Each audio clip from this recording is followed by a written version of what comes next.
Bonjour à tous, aujourd'hui le sujet est comment gravir les échelons dans une entreprise. Effectivement, c'est une question que l'on me pose beaucoup, surtout de la part des jeunes diplômés, et cette vidéo est spécialement dédiée à eux. Alors la première des choses à faire, c'est avant même d'accepter un poste qui vous est offert, lors de votre recherche d'emploi, il faudrait sélectionner un certain nombre d'entreprises qui vous intéressent, qui vous interpellent et faire une sélection, voir si effectivement il y a des perspectives d'évolution dans ces entreprises, si l'entreprise permet d'avoir des formations, de grandir dans son poste et voir aussi les profils qui vous sont un peu semblables, s'ils ont pu un peu avancer dans leur carrière de manière progressive. Par ailleurs, alors ça il s'agit des multinationales et des grosses structures. Vous pouvez également travailler pour une PME, ça c'est parfaitement faisable. C'est encore plus recommandé parce que lorsque vous êtes dans une PME, vous avez affaire à plusieurs aspects de l'entreprise, donc vous apprenez très vite, mais il faut voir cette opportunité-là comme un tremplin et non une fin en soi.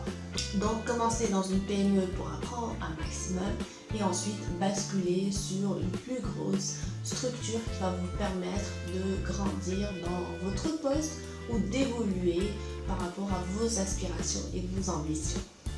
Deuxième point, c'est lorsque vous intégrez une entreprise, il faut également intégrer ses valeurs, sa vision et son identité. Il faut l'accepter et il faut devenir une seule famille. Donc vous passez autant de temps au travail que chez vous.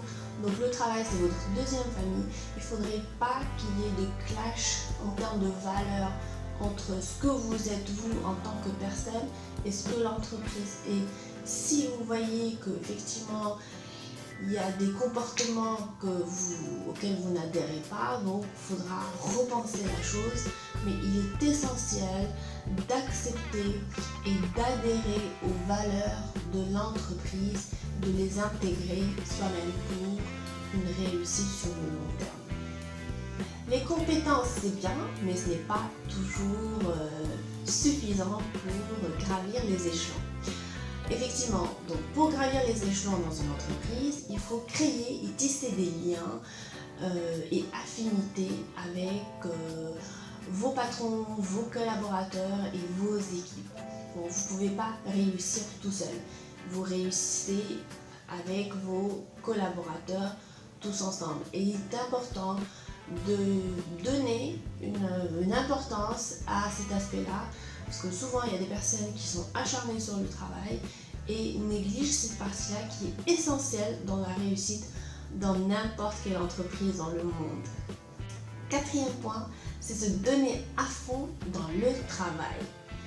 Oui, vous voulez réussir, vous voulez gravir les échelons, il faudra travailler évidemment.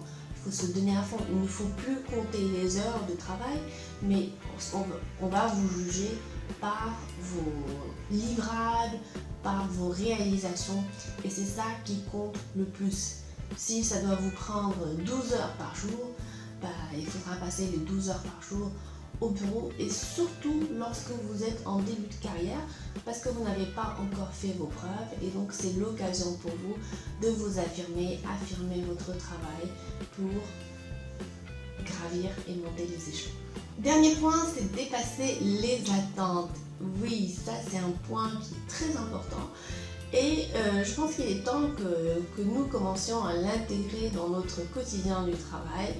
Vous allez me dire, oui, j'ai beaucoup de choses déjà à faire, effectivement, mais si vous voulez vous faire remarquer et si vous voulez monter et gravir les échelons assez rapidement, il faudra justement se dépasser et dépasser les attentes en termes de deadlines, en termes de productivité, en termes de livrable, en termes de qualité de travail. Il faudra fournir un effort supplémentaire pour se faire remarquer et justement préparer le terrain pour ce qui arrive plus tard. Voilà, je tiens à dire que ces actions ne vont pas mener à une gratification instantanée. C'est pas en les faisant qu'au bout d'un mois ou 2 mois plus tard, vous allez être directeur commercial de votre entreprise.